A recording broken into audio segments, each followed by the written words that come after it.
Here's a disturbing thought to get things kicked off today.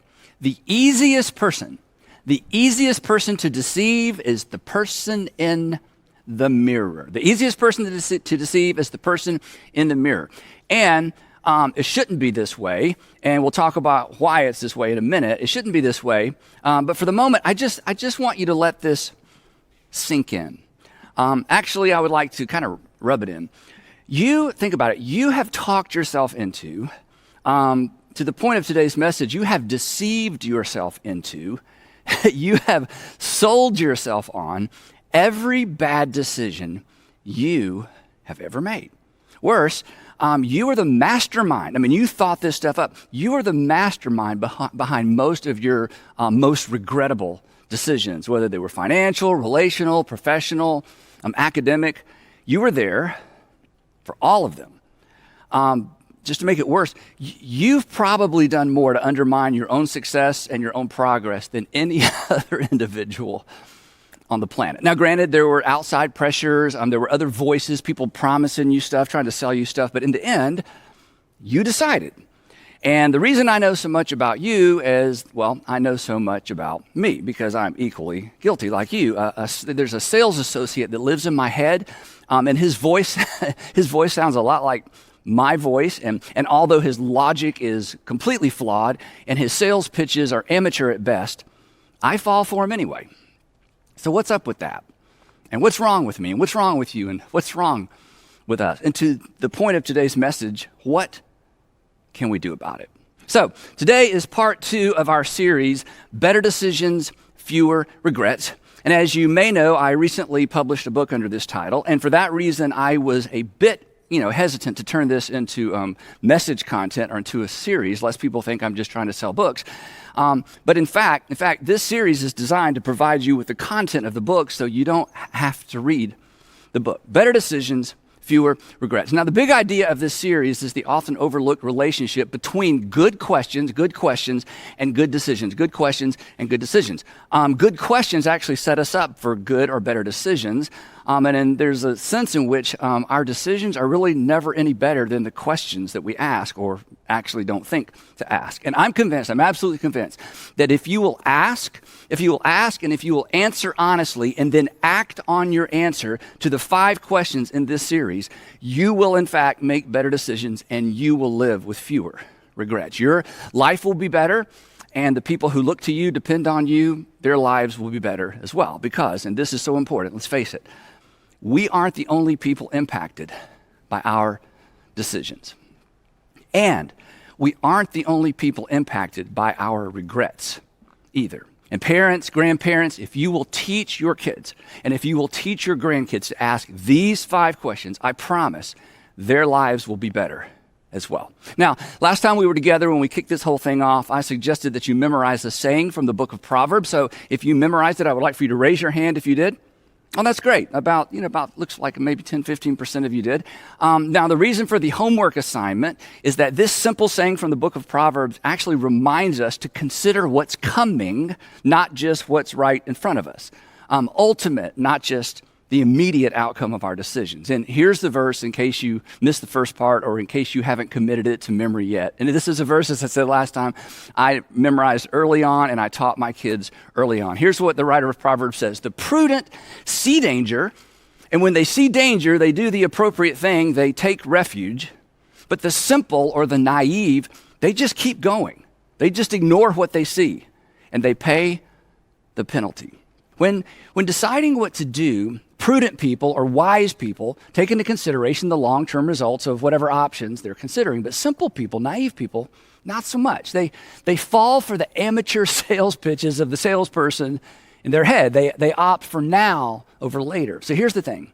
The 5 questions we're going to discuss in this series will bring you into conflict with the sales associate that lives in your head, and you need to know that ahead of time because the salesman in your head wants you to act fast and wants you to act now, to focus on the immediate rather than the ultimate. And this verse is a reminder to look beyond the moment and not to look away from potential danger associated with an option you find yourself selling yourself on. These 5 questions will slow you down, and they're going to create the perspective you need to see danger coming, to connect the dot. So let's jump in. The first of our 5 questions, question number 1, I call it the integrity question, the integrity question. And to introduce this question, we need to drop back to my opening, somewhat disturbing observation that the easiest person to deceive is the person in the mirror, which means the most difficult person to lead is the person in the mirror as well. You cannot lead yourself well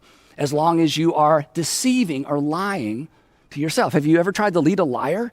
It's pretty much impossible to lead a liar. In a professional setting, in the marketplace, at work, you have to fire a liar. So today, I'm going to challenge you to fire the dishonest version of you and hire a new you, an honest you, a you that tells you the truth even when it makes you feel bad about you.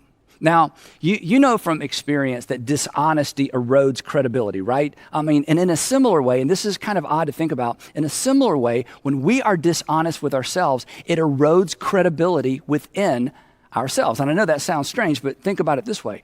When we lie out loud, and I'm not calling you a liar, but occasionally we all kind of stretch the truth, but when we lie out loud, what do we do immediately on the inside, in our heads, in our hearts? We justify the lie. And who do we justify the lie to? To ourselves. We have to. Otherwise, we're at odds with ourselves, something that us sane people can't do for very long. So what we do is we create a narrative that justifies our lie or our half-truth, and then, this is the crazy part, we choose to believe it, which really is crazy. I mean, why would we believe a narrative we basically just made up? Well, the non-technical, non-clinical answer to that question is this. You are a sucker for you. You can convince yourself of just about anything, and so can I. I mean, as my AA friends, my NA friends, and my one CA friend has taught me, rigorous honesty is the first rule of recovery. Rigorous honesty with ourselves and others is the first rule of recovery. Rigorous means extremely thorough, exhaustive, sometimes exhausting, meticulous, rigorous honesty with ourselves and others. That's the first step to getting better and making progress. To make better decisions, to avoid unnecessary regret, you've got to tell yourself the truth. You have to tell yourself the truth, even if it makes you feel bad about yourself. Now, what I'm going to say next, I realize runs contrary to the grain of our culture, but as you know, I'm not really here to be liked, and so let me just put it out there. There are worse things than feeling bad about yourself. For starters, denying something bad about yourself, refusing to acknowledge what's bad about ourselves is bad for ourselves.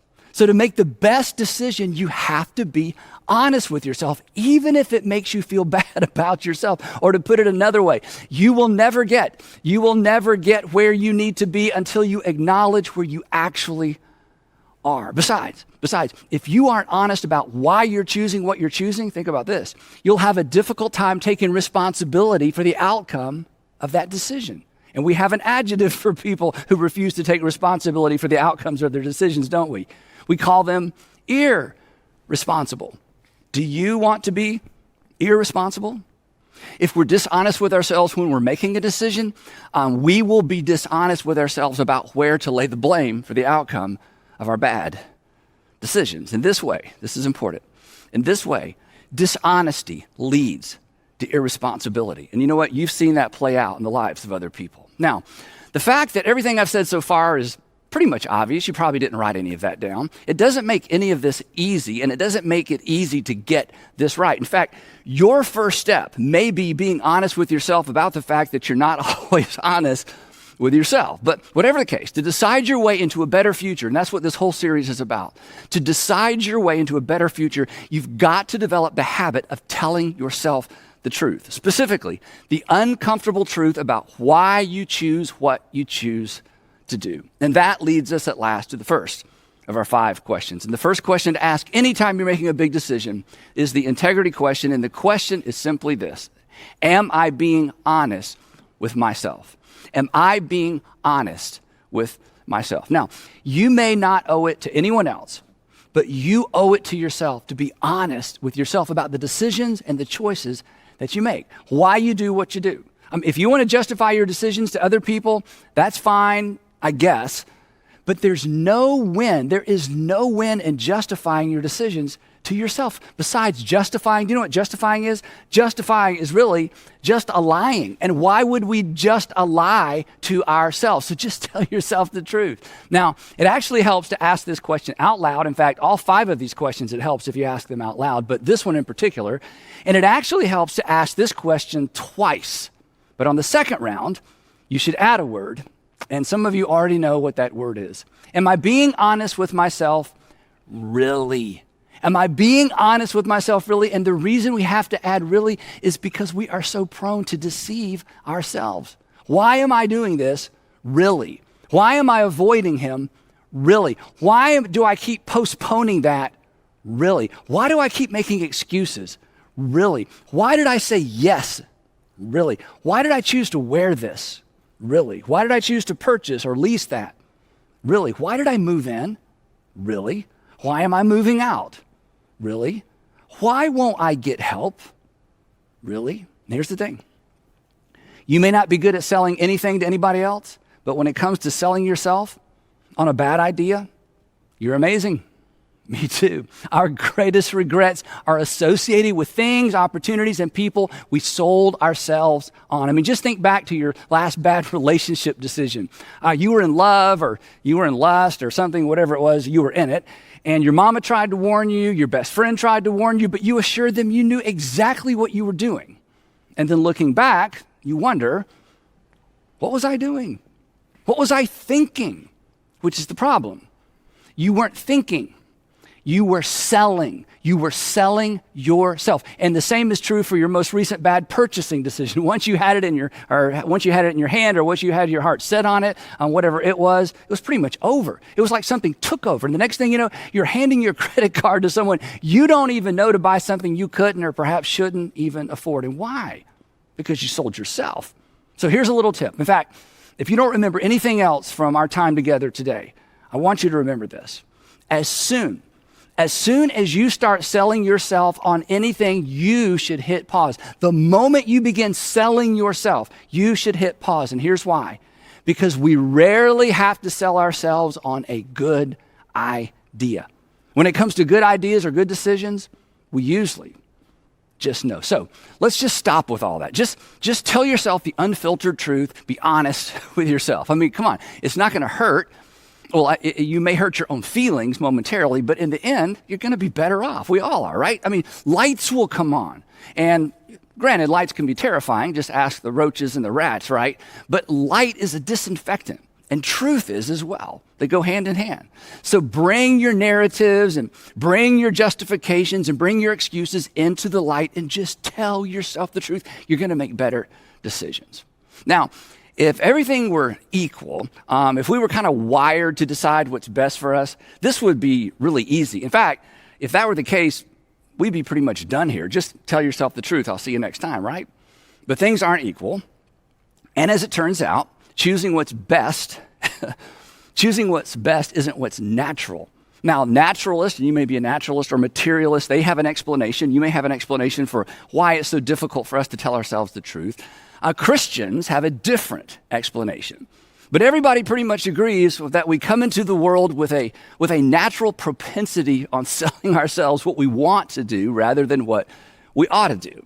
And this is not a recent observation. In fact, this is kind of interesting. The 17th century English philosopher and statesman Francis Bacon, you probably studied about Francis Bacon in school, he made the following observation. This is a little bit long, but this is from the 17th century. Here's what he said in that 17th century way of writing. He says, the human understanding, when it has once adopted an opinion, in other words, once we kind of come to what we want to do, draws all things else to support and agree with it. In other words, once we've kind of made up our mind what we want to do, we become a magnet for anything that supports what we've decided we want to do. And then he says this, and though there be a greater number and weight of instances to be found on the other side, Yet, he says, yet these it either neglects or despises, or else by some distinction sets aside and rejects. That's just a fancy 17th century way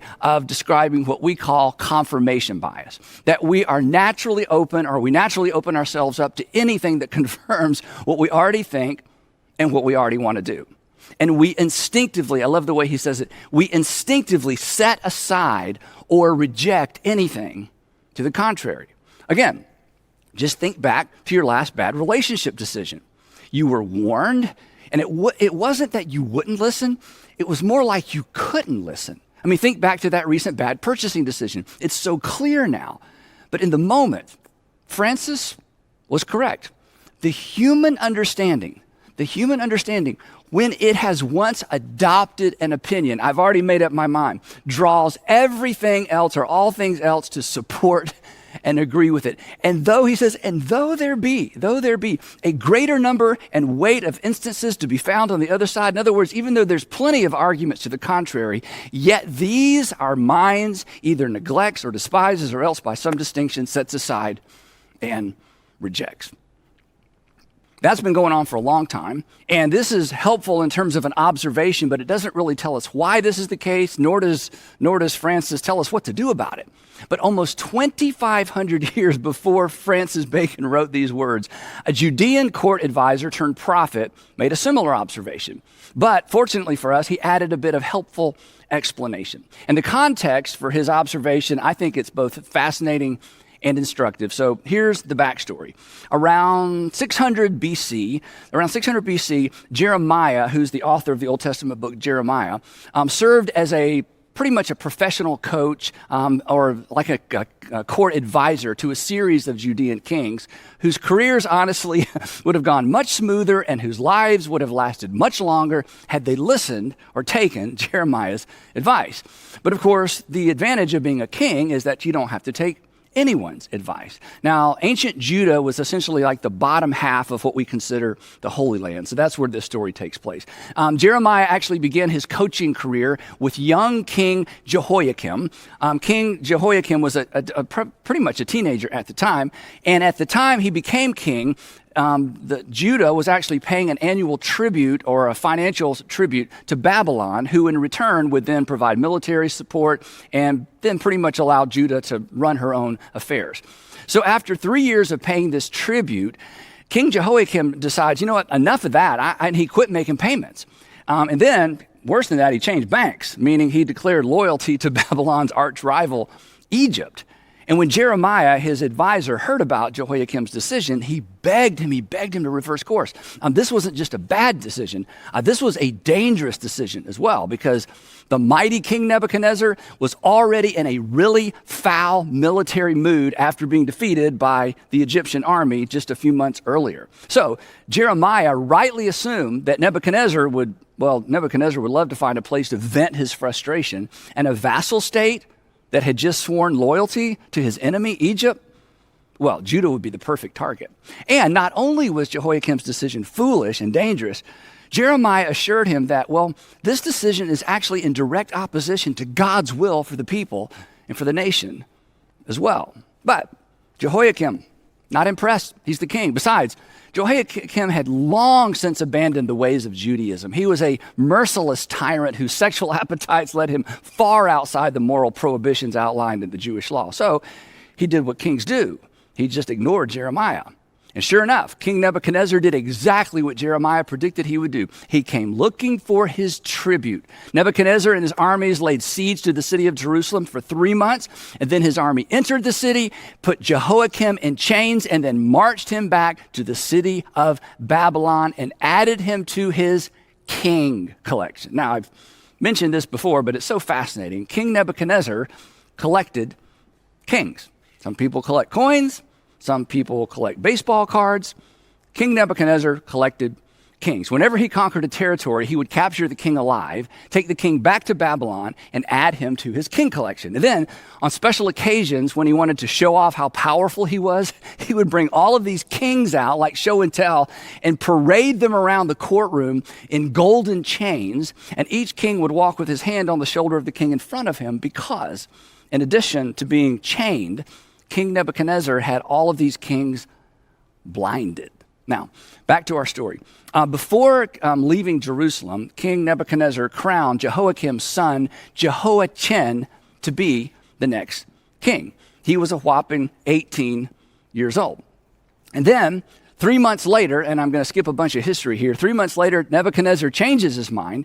He comes back to Jerusalem and he adds Jehoiachin to his king collection as well, which at this point you're thinking, nobody's probably really anxious to be the next king of Judah, right?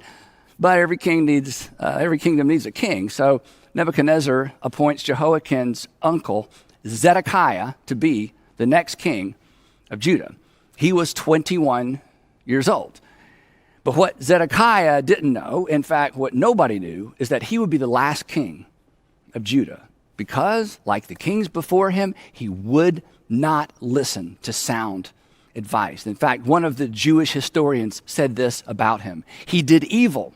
He did evil in the eyes of the Lord his God, and he did not humble himself before Jeremiah the prophet. He just wouldn't listen. Once his mind was made up, much like most of us, once his mind was made up, he could not hear. He could not hear, neither could he embrace the wise counsel of the prophet. He did exactly what King Jehoiakim had just done. He refused to pay tribute to Babylon. And once again, Jeremiah pleads with Zedekiah to change his mind. This was not going to end well for the king. It's not going to end well for his family. It's not going to end well for the nation.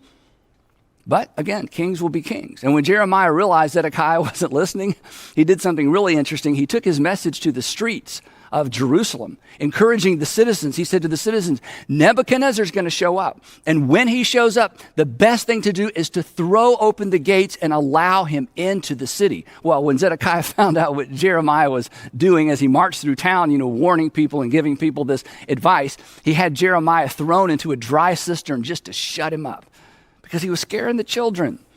Actually, he was scaring the entire population. And they should have been scared, because sure enough, just as he predicted, again, Nebuchadnezzar himself shows up at the gates of Jerusalem, surrounds the city, and waits and waits and waits in an effort to starve the inhabitants into submission. When King Zedekiah realized his mistake, what do you think he did? He went looking for Jeremiah, and he begged Jeremiah to ask God to deliver the city. And Jeremiah assured him, King Zedekiah, it's too late for that. The fate of the city has been sealed. Their only hope was to throw open the gates and beg King Nebuchadnezzar for mercy. But Zedekiah knew there would be no mercy for him or his family. So he snuck out of the city at night with his bodyguard and his children. Yet another really bad decision. He was eventually captured, and then he was forced to watch as his children were butchered one by Nebuchadnezzar's soldiers. And that would be the last thing King Zedekiah would ever see. He was blinded, chained, and marched back to Babylon to join Nebuchadnezzar's king collection. So, the next time somebody tells you the Bible is boring, you just tell them the story of King Zedekiah, right? Now, here's the thing. When you hear a story like that, or when you read a story like that, or maybe when you watch something like that play out in real life, you can't help but think, what were they thinking? How could anybody be so clueless, so deceived? And fortunately for us, Jeremiah, who was there for this entire adventure, this entire tragedy, watched the whole thing play out, he answers that question for us. He explains why we're so prone toward self-deception, why we're so good at selling ourselves on a bad idea or bad options. Here's what he writes. The heart is deceitful above all things. Your heart, my heart, his heart, her heart, even those precious children of yours, their hearts. The heart is deceitful above all things. Now, Jeremiah chose his adjective carefully. There's a difference between being dishonest and being deceitful, right? Dishonest is a lot easier to spot than deceitful. Dishonest is just straight up not honest. But deceitful usually includes a mix of truth and half-truth and untruth. Deceitful is difficult to detect. You've met dishonest people who just weren't shrewd enough or smart enough to deceive you. They were just too obvious. But deceitful people, they're the dangerous ones. And our hearts are deceitful. Our hearts are dangerous. It's why we're so convinced and at times so convincing. We don't merely lie to ourselves, we deceive ourselves. And here's how it works, or here's the way I think it works. Once your heart or my heart gets wrapped around something that we want, I think our heart sends a message to our brain and says, hey brain, I want this, go figure out a way to justify it. And our brains are really smart. That's why we call them brains, right? And our brains know that whereas it's difficult to justify a want, it is not difficult to justify a need. So the first thing the brain does is it upgrades the messaging to something far more sophisticated than a want. The brain says, you need this. And back to what Francis Bacon said and what Jeremiah said, once we're convinced we need something, it is so easy to sell ourselves on it. Before long, we have a list of justifications for buying it, drinking it, asking it out, inviting it in. But the reasons we use to sell ourselves, let's be honest, the reasons we use to sell ourselves, they're not really reasons. They're justifications. And in most instances, if we're honest, if we slow down and think about it, we know. But we fall for it anyway. We're so easily deceived by our own hearts. The heart is deceitful above all things. But he wasn't finished. And he says, our hearts are beyond cure. There's no cure. This is a permanent condition. You don't outgrow it. We don't outmature it. We can't fix it. We're doomed. Okay, we're not doomed, but a permanent condition requires constant supervision, right? A proactive response. And then Jeremiah wraps this up by saying something or describing something I guess we've all experienced. He says this, the heart is deceitful above all things and beyond cure. Who can understand it? And that's a good question because I certainly don't. I don't even understand the decisions I make, even though I know everything I'm sharing with you and have known it for quite some time. Who can understand? Who can understand it? Apparently nobody does. Nobody can. Which explains why we've all said at some point along the way, I don't understand why I did what I did, which is just another way of saying, I don't understand why I decided what I decided. I don't understand why I chose what I chose. And this explains why we do the very thing we advise other people not to do. It's why the person in the mirror is so hard to lead. They just won't tell you the truth unless you force them to. You got to pin them down, you got to look them in the eye, and you have to ask, are you being honest with yourself? Are you being honest with yourself really? And the sooner you embrace this disturbing fact about yourself, and I hate to be the bearer of bad news, but the sooner you embrace this fact about yourself, the sooner you'll be open to information and advice that conflicts with where your heart is taking you. The more suspicious and cautious you'll be when that salesperson inside of you starts selling you. So this week, before you decide, I want to encourage you to have sort of a heart-to-heart with yourself. And I think you should do it in the mirror. I do. And you should ask yourself out loud. And you should use your name. Andy, are you being honest with yourself? Are you being honest with yourself? Really? And then just tell yourself the truth, even if you don't plan to act on it. Because you owe it to yourself to know. You owe it to yourself to know, even if it points you in a direction you don't intend to go. And this is where the conflict is. Because we think, and this is pretty much true, that if we are honest with ourselves, we're going to feel like we need to hold ourselves accountable to do what we know we ought to do. And that's absolutely true, but I'm giving you permission not to do that. Just begin with being honest with yourself. It won't hurt to know. But here's something you do know. What you don't know, what you won't know, what you refuse to know, can certainly hurt you. So just be honest with yourself. Most people aren't. Don't be most people. So I would love to challenge you to make a decision today. I would love for you to make this decision.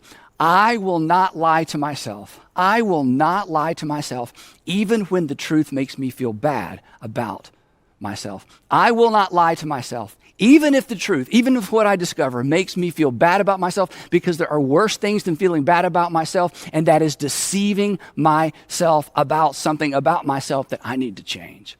So would you ask yourself, am I telling myself the truth? or am I selling myself a regret?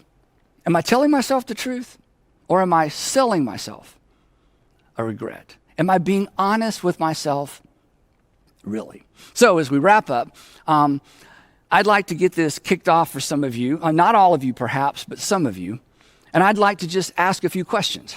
And most of these questions, maybe none of these questions will intersect with your current circumstances, but perhaps a couple of them will. And if nothing else, here's an example of the kinds of things we should ask ourselves. So you ready? Why do you continue to go out with him? Really? Why do you continue to go out with her? Really? Why did you file for divorce? Really? Why are you taking that job? Really? Why are you quitting your job? Really? Why did you move in? Really? What's the real reason? What's the real reason you don't call your kids? What's the real reason you don't call your mom, your dad, your brother, your sister? Why won't you tell her? Why won't you tell him the truth about what's going on? Really? It's brutal, isn't it? It's terrifying, it's clarifying, and ultimately, it's liberating, and it's empowering. So, be honest with yourself. It doesn't come naturally, that's what Jeremiah says, but most things that are good for us, they don't, do they?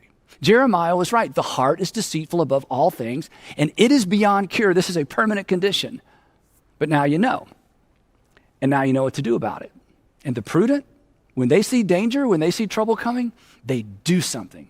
And trouble is always just one bad decision away. So, would you decide, I will not lie to myself, even when the truth makes me feel bad about myself. I will not lie to myself, even when the truth makes me feel bad about myself. I will tell myself the truth, really.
Chẳng được quên khi cơn mưa đêm lại về. Em đã quên lời thề và ta như đông chìm sâu. Không cần mơ em anh nhận màu. Em chỉ cần mơ đâu em bay. Chỉ còn là những cơn mưa vô giá. Cho bên mơ em không mơ anh. Anh một đêm mơ chỉ cần bên em không được còn nhớ. Và chỉ có em không còn nhớ. Và người ta bên nhau như ngã tớ. Muốn nhớ về say em chỉ có mấy em ở đây. Và anh như muốn chết đi nhưng không muốn em mơ mày. Tình yêu làm cho ta đau đầu. Không em như nằm hâm mộ. Anh như đứa mong cầu. Và vui bên em ngủ sầu. Chào cả mà mai em mơ. Chỉ có bên em nhưng là khó mơ. Mà đang dài em muốn bên ai. Anh không mong gì hơn. Chỉ mong em sẽ ở đây ôm anh thật gần. Anh chỉ mong đôi ta được có nhau. Mà đừng em đâu anh có em. Một đêm bên anh có em. Ta sẽ trao nhau môi hôn thật sâu. Ôm anh I know you told your friend you're not okay, and tell me what's wrong and why you never said you felt that way. And guess you're trying to stay strong and fake a smile until I look away. But I've known you too long, it hurts to watch your blue eyes fade to gray as you fade away, as you fade away.